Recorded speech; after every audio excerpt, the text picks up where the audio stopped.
Another text question says, if all religions claim to be truth, then how can Christianity make that claim and think that it is correct?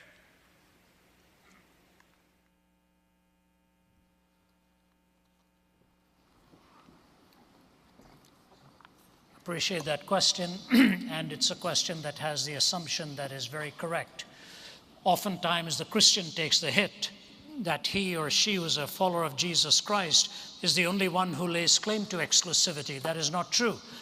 Gautama Buddha was born a Hindu, and he renounced two of the fundamental doctrines of Hinduism, the authority of the Vedas and the caste system. He could not accept those two, went on his own journey in search of enlightenment, and came, of course, with the Four Noble Truths and the Eightfold Path and the ultimate extinguishing of desire in his nirvanic pursuit. So he turned his belief away from the religion of his birth in order to find a different answer. Islam is also exclusivistic in its claim, in all of its precepts and its 5 pillars and so on. What about these contradistinctions? The first thing we need to know is there are distinctions, there are fundamental differences. At best, there are superficial similarities. I often hear the question posed wrongly. They'll say, aren't all religions fundamentally the same and superficially different? No, they are fundamentally different, and at best they are superficially similar. What are the fundamental claims, for example? In Buddhism, the goal is to extinguish hunger, extinguish desire. I remember talking to the first woman monk who was from Thailand to be ordained into the Buddhist priesthood. But Thai Buddhists do not ordain women, so she went to Sri Lanka to be ordained, and she has a PhD in philosophy from McMaster University in Hamilton, Ontario, and Waterloo, I guess, Ontario, McMaster University there. Got her PhD in philosophy, and she gave me the first interview. We chatted for well over an hour, one-on-one, and I sort of angled into some questions because I didn't want to be too discourteous. And one of the things I said to her is, I hear you're married. And she said, yes. I said, you have children? She said, yes. I said, but you're living in a temple by yourself? She said, yes. I said, do you not see your children? She started crying. She said, I have a car. I said, you have a car? She said, yeah. I said, okay. So she drove herself because she can't allow a man to drive her, she said, so she has to drive herself. And she says, every evening at the end of the day, I try and meet up with one of my children. She said, this is the hardest part of my life. I said, so you are on the journey to extinguishing the desire to be with your children. Is that right? Is that a fair assessment? She kept quiet. And then I said this. I said, the Dalai Lama has as his primary pursuit now the freedom of Tibet.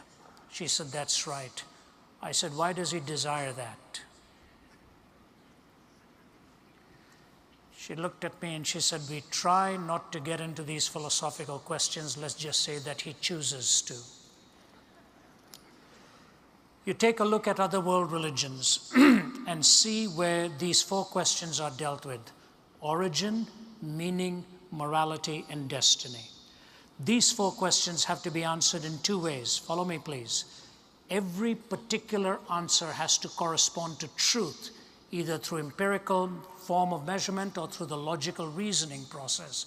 And when those 4 answers are put together, they must cohere and not be incoherent. So the 2 tests, correspondence and coherence, I guarantee you, only in the Judeo-Christian worldview will you find these 4 questions answered with corresponding truthfulness and with the coherence of a worldview. Let me take just one example, and I don't say this to slight, but this is a fact and we have to deal with it. I've been invited in many, many Islamic countries, and I have open forums there, and going to go to one of the toughest Islamic countries within the next few weeks. They've hosted me in many parts there, and we've had dialogues. I want to give to you 2 things. In the Quran, it is the only historically claimed document that denies that Jesus Christ was actually crucified or died on the cross. Denies that. The Greek historians say he died on the cross.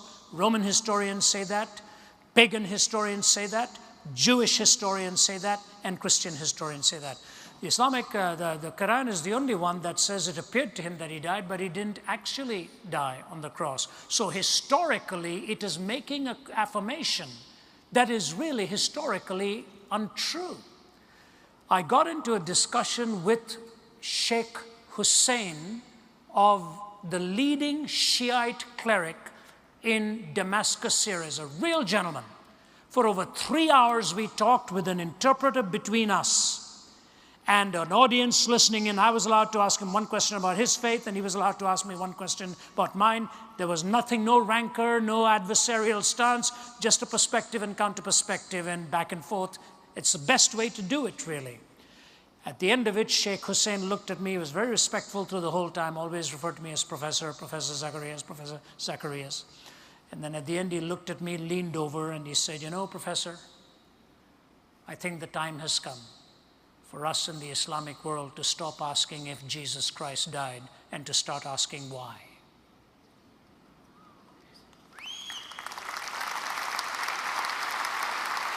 I said to him, "May I quote you on that, sir?"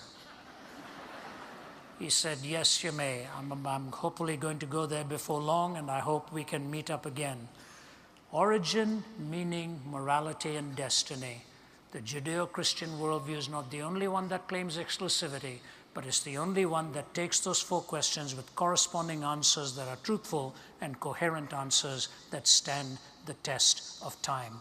And the ultimate answer of the resurrection from the dead that gives you hope and meaning. I see we have one more question left, and that's the sign here. I'll be happy to take that. I just want to add something to that very, very quickly, because the question comes also in this fashion. Have you studied all the religions in the world in order for you to know that your religion is right? Could it not be possible that you have missed something? Now, that sounds like a very daunting question, but it's really not that difficult to deal with, because all the worldviews in existence, all the worldviews that exist can actually be grouped at the very basic level. You could spend an eternity maybe studying just one of these religions. But all the worldviews in existence can be grouped under only 3 categories, all the worldviews. The first category is the view that only the universe exists. The other category is only God exists. Of course, you find naturalism and atheism on the left side, only the universe exists. But when some Eastern religions will tell you only God exists, and that's cashed out in different ways. I'm just using the word God, just to make it easy for us to grasp these concepts. Then in the middle, you have the view that both God and the universe exist.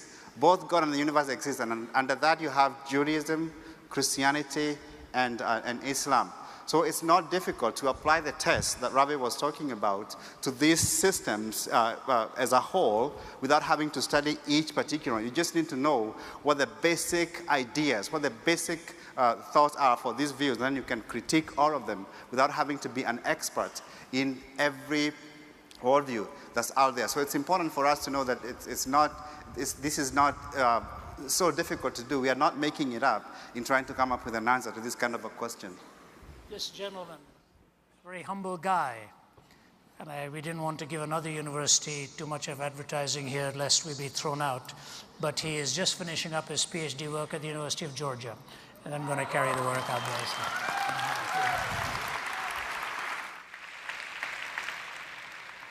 All right, we do have time for one more question. I'm sorry for those of you who have been standing so long in line, but we need to move on. But let me invite you to come to the tables out front afterwards to continue the conversation. For you is that through my cursory review of most religions, it seems like they all have a common thread of answering the question which seems to plague us all, which is what happens to us when we die. It's the one question I think that a lot of us have difficulty with because we cannot answer it. And so it seems like this common thread is it gives us hope for the afterlife, something better than what we have right now. And I feel like a lot of religions, that what they do is they put forth codes or rules of conduct, to help us live a good life so that we can achieve this afterlife. And so given this commonality, what makes you believe that Christianity is the correct or right religion?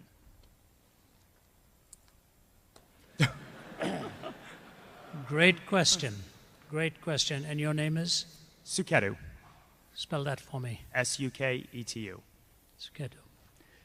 I think you've asked a very, very important question. First of all, let me qualify it a little bit, and I'm sure you already know that not all religions talk about an afterlife. Mainly the monotheistic ones do. The pantheistic ones are reincarnation. Even the reincarnation between Buddhism and Hinduism is a little different. In Hinduism, it's the transference of identity one into another in a different form. But in Buddhism, it's not even sure whether it's the identity that's transmigrated or just another form of essence that has emerged. A worldview is built not on one line of argument.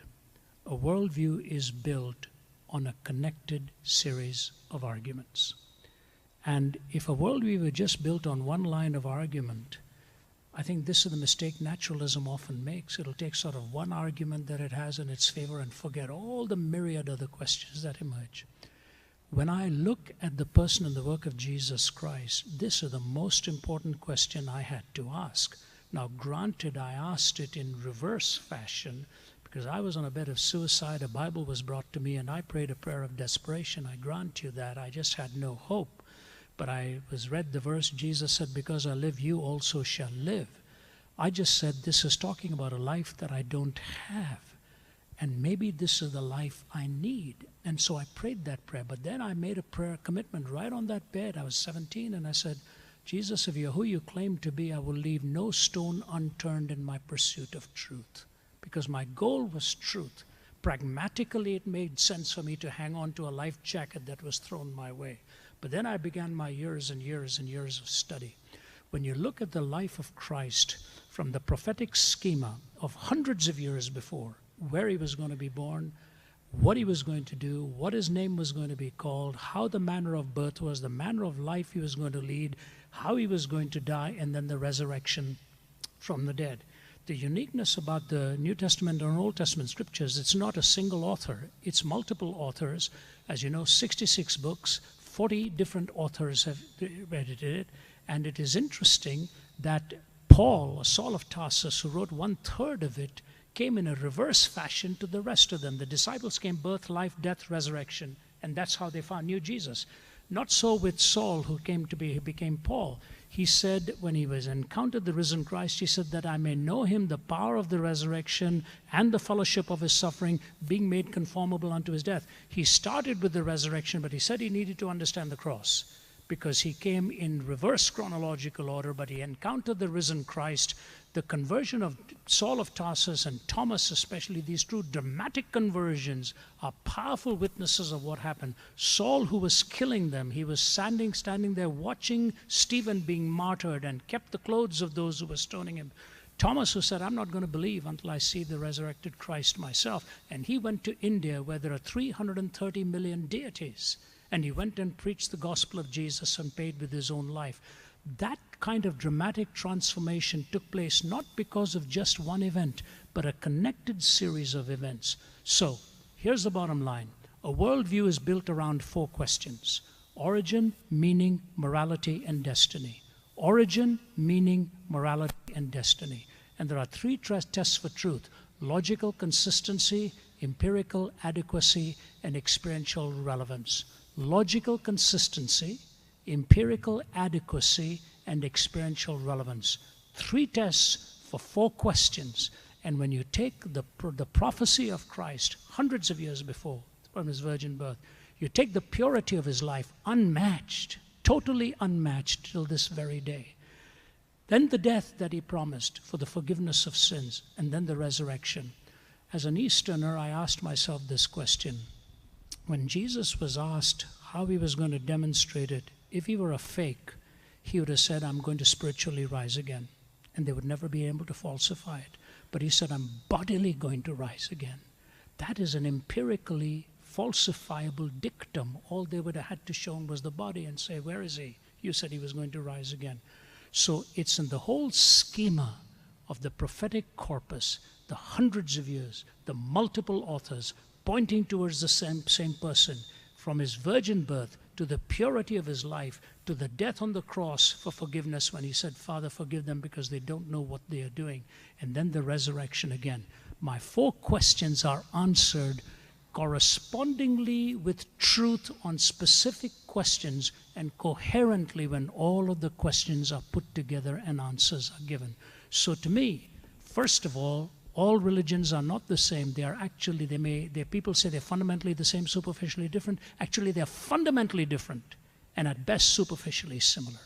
And the fundamental difference that you see in Jesus Christ is in his uniqueness and exclusivity of his claim and the embrace that he gives to all humanity, the perfection of his life, the purity of his life, the death and the resurrection. To me, that coherence of his answers convinces me that he is who he claimed to be, and truth by definition is exclusive. All truth claims to be exclusive. Buddhism claims to be exclusive. Hinduism claims to be exclusive. They all have exclusivity built into that. But in the person of Christ, you see the demonstration in his birth, life, death, and resurrection. So I say, to me, I am convinced that because it coheres and because I have personally verified it in my own life, and you can do that too, and find that experience, and that he is who he claimed to be. Thank you. Thank you. Why is Christianity true? Why not Islam, for example, or Buddhism? That is a great question that we answer in our book, I Don't Have Enough Faith to Be an Atheist. But let me give you the 2-minute answer. There's only 4 questions that you need to answer to figure out whether Christianity is true. Does truth exist? Does God exist? Are miracles possible? And is the New Testament historically reliable? Obviously, if there is no truth, then the Bible can't be true. Of course, if there is no truth, then any book written by an atheist can't be true either, right? So you have to have truth first. Secondly, does God exist? You can't have a word from God if there is no God. I think there's very good evidence that there really is a theistic God out there, a spaceless, timeless, immaterial, powerful, moral, personal, intelligent, sustaining cause. We go through a lot of evidence in our book on that. The third question is, are miracles possible? Obviously, the Bible can't be true if miracles are not possible. But not only are miracles possible, the greatest miracle in the Bible has already occurred, and we have scientific evidence for it. And that miracle, of course, is the creation of the universe. The evidence points to the fact that a spaceless, timeless, immaterial first cause brought this universe into existence. So the fourth question then is the New Testament historically reliable? Truth exists, God exists, miracles are possible. Now the question is, have any other miracles occurred in history that would confirm, particularly Jesus as truly being God?